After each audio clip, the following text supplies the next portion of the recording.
nights? Man, I don't know, man. It's in the air right now. It's in the air right now. Can I ask you to talk on the record about what you were saying? You saw the focus in him and how different he's become. I'm just saying, you know, he's older, he's more mature now, you know, he's more focused now, and, you know, that's going to take him to the next level. What's the difference you're seeing in him, and how long did you start seeing that? He was a kid then, you know, and he's an adult now, you know, so he takes his craft more serious than he used to. And is that a year ago, 2 years ago you seen? I'd say about, you know, 2 years ago, you know, he became a different individual because he became, you know, more mature in his body, his mind, everything. And just to ask about you, we're hearing about the rematch with Spence. What is the latest regarding Well, the latest is, you know, we signed and contracted to do a rematch, and that's what it is right now. Do you know when it's going to be, when we can hear? I don't got no date right now, you know, but I know that's the next fight that Terence Crawford. How long do you think it will be before we have some news about that? I don't know. It's still up in the air, given the fact that Showtime has no longer decided to do boxing, so everything's up in the air right now with that, but nothing's been noted to me that the fight would not happen, so, you know, that's the fight. And what weight will that be at, do you know? We don't know yet. Well, the contract say 147, so, you know, that's what it's at right now. You know, who knows, we can decide on 54 or 147. You know, right now, you know, everything's up in the air right now. To ask you that a different way, how many more fights do you think you have as a welterweight? And I don't even know. I can't even call it, you know. Like I said, we still trying to decide what we're going to do next. And can I ask how you feel about getting stripped by the IBF? You work all that time, you become the undisputed champion, make history. Fuck the IBF. That's what I say. You know what I mean? Fuck IBF and their organization. I don't give a fuck about, you know what I mean, the IBF. They stripped me damn near 2.5 months after my title, not knowing, you know, what was going to happen next. But it's cool though, you know. I'm not mad at them, you know.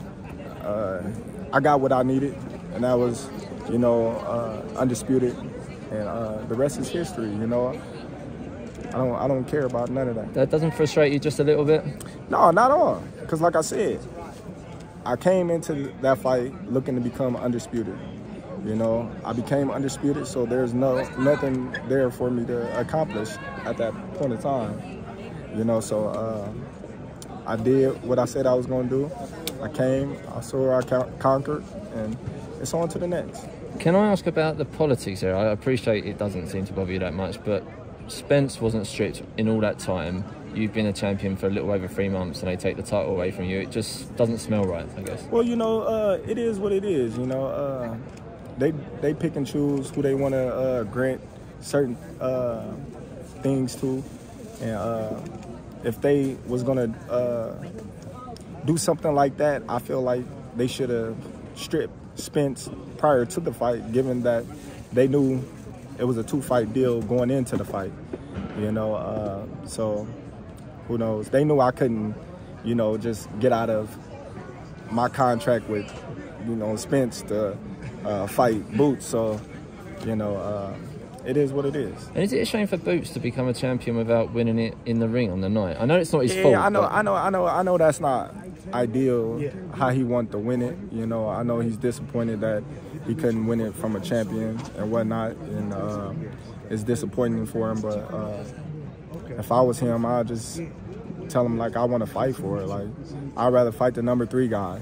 You know, if I couldn't get the other guy, you know, don't send me a belt in the mail. But it just seemed like, you know, everybody cool with being email champions now and whatnot, just to be called world champion. You know, he got 3 belts. He got like 2 intern belts, and now they're gonna send him another belt, and you know, he's gonna have 3 of the same belts. And it's like, come on, man, you walking around with 3 of the same belts, man. Like, I don't know. You know, he waited a long time. I can't knock him because I was in that position once before, you know, waiting my time, trying to fight Spence, and, you know, trying to get these big opportunities to get these guys in the ring with me, and I understand his frustration. You know, I've been on the other side of the stick before, so, you know, I know it's, you know, it's frustrating that he can't get those fights, but, you know, it's part of the game. We've just been talking about Shakur being your successor on a pound-for-pound list one day. Is Boots your successor at the top of the welterweight division one day?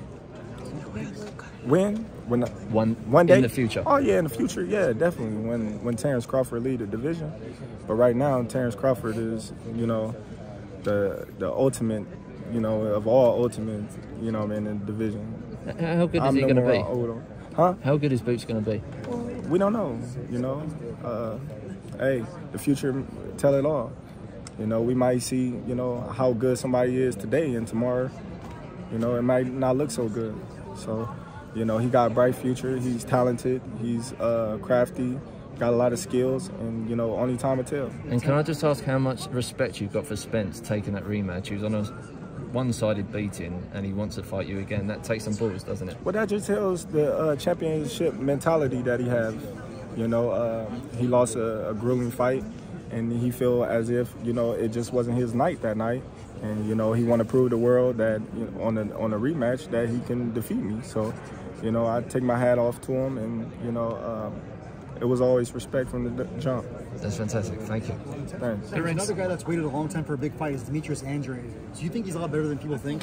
Oh, for sure. You know, it's disappointing. Like I said, he's another fighter that, you know, being railroaded by politics in the sport of boxing, that never was given his opportunity to show how great he is, you know, and hopefully he can do it come, you know, fight night with Benavidez. But, you know, that's a big task to tackle, given the fact that everybody, you know, already matching Benavidez and Canelo against each other. And if it's a close fight, you know, it's more money in Benavidez-Canelo than Andrade and Canelo. So, you know, I feel like he's going to have to win in tremendous fashion to get the victory. How do you? I know you broke Snack before. What kind of edge do you think they give to an athlete? I don't foresee say it's the edge. I think it's the fighter. Everybody's different. You know, everybody's program is different on Snack. You know, I just use certain things with Snack and that other people don't, or they do. So, you know, it is what it is. Terence, what do you think of Canelo kind of ruling out the fight against you? Well, you know, he was getting a lot of backlash on his fight with Charlo. Charlo then put up a good fight, given that, you know, he was going up 2 weight classes, and a lot of people felt as if Canelo was a bully in that fight. But I just think that Charlo just went in there and just tried to get a payday. He didn't even go in there with the mindset of winning. He just went in the mindset of not getting stopped. So has the Canelo fight, you know, realistically left your mind once he said he's not interested, or you still pursuing it? Not at all. You know, I think you know, business talk. You know, with the right business come across the table, you know, it happens. What changed? When we talked to you before the Spence fight, you were kind of like 68. Like, that's kind of crazy. That's too much. What changed since the Spence fight that made you go, no, I can go to 68? Man, I just be talking, you know what I mean? You know, I just be talking, man. Canelo a big dude, you know what I mean? But at the same time, I believe in my abilities. He's a heavy dude, but he's not a big guy. Like, he's 5'8", I'm 5'8", you know what I mean? My arm's longer than his, you know? So that fight would be good, you know what I mean? What's the status on the rematch between you and Errol Spence? And if so, man, you wasn't here earlier. Yeah, I know. I got it. I was out there getting both. Why do you think the Canelo fight, is it a case though where it's like, I can handle that heat if he lands, or he's just not going to land it if you guys fight? Well, you're gonna get hit in the fight. You know, that's one thing we all know. And I believe in my abilities, and I believe in myself that I can handle anything that any fighter brings at me or throw at me. You know, I gotta be able to believe in myself if I'm gonna get in the ring with you. I can't go in the ring thinking, oh man, if this guy hit me, he's gonna knock me out, or if this guy hit me, he's gonna break my ribs. So, you know, I wouldn't even entertain a fight if I felt like, you know, that would be a fight where I couldn't hold up if I was getting punched on or anything. Now, you know, if he was talking about Deontay Wilder or something, like, just man, that dude better not hit me. Yeah, so, you know, what is your opinion about like the heavyweights, like Wilder, Joshua? They will share like main card over Middle East. What do you think about that? Man, that's good. That's good. You know, those guys going over there, and you know, the Middle Eastern guys is putting on hell of a shows. You know, they making it a big event, and I think that they showing us in the United States, you know, a blueprint of the type of event that we should be doing surrounded by boxing. You know, when you go and you look at the event on TV, and when you see how, you know, the fight is choreographed outside and the lights and, you know, just, you know, everything that's surrounding it, you just get like, wow, you know, you appreciate it. But then when you come to a fight in America, it's just like, all right, well, you're getting these two guys fighting, and that's what you guys getting. You know, so I think it's great for us. You know, with all the politics that you went through, from all the different promotion companies and stuff, you kind of led the pack of like doing it your way. Shakur is obviously underneath your wing, and there's obviously promotional things from like maybe if he wants a Tank fight or a Devin fight. What does those conversations go like when you talk to Shakur about making those fights that, you know, took you forever that you finally achieved? Well, I just tell him it take time. It take time to make those type of fights, especially when you guys is on two different playing fields. You know, one top rank, one, you know, signed with Al Heyman, and they not doing business right now. So you just gotta be smart and let everything pan out and play out how it's gonna do, and everything else is following suit. Hey, Terence, next week we have a big fight between Andre and Benavidez, man. Who do you got now? Where you been at, man? You can't keep asking me all these. Come on, man. Tyson Fury versus Alexander Usyk is the fight that the boxing needs at this moment. You said Tyson Fury and Alexander Usyk is the fight that boxing needs? Yeah. I wouldn't say it's the fight that boxing needs, given the fact that Tyson Fury has a very large name, and, you know, not too many people follow Usyk, but Usyk is a very talented fighter, and I feel like that's the fight that the heavyweight division needs to solidify one undisputed champion.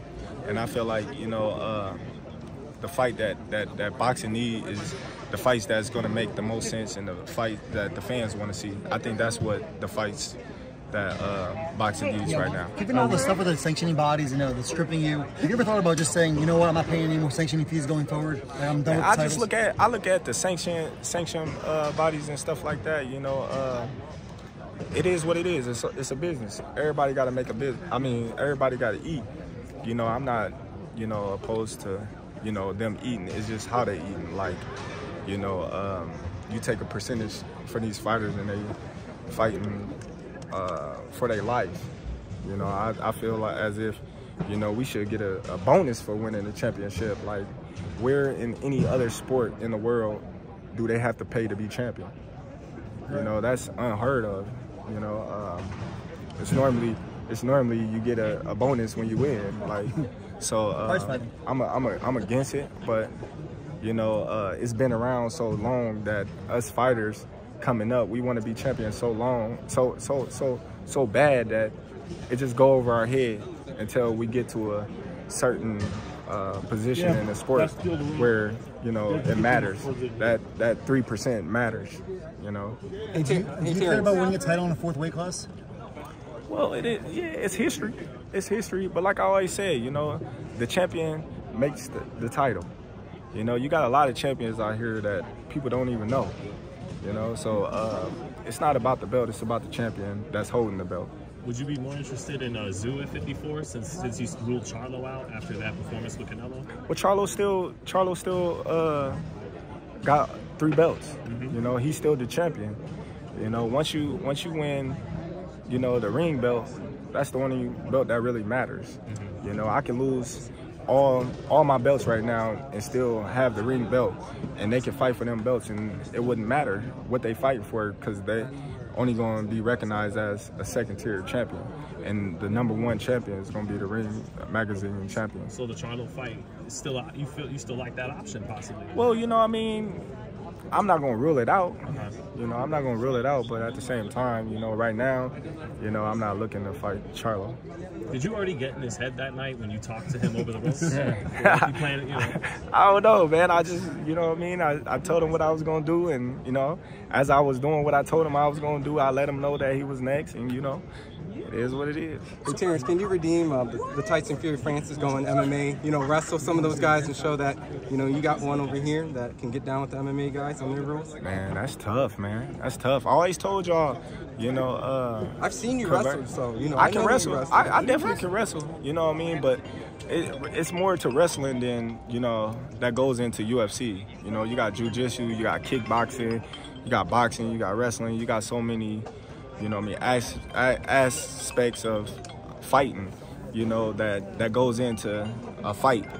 So it's like, you know what I mean, you walking into like a street fight with a fighter that got all kinds of street fighter abilities.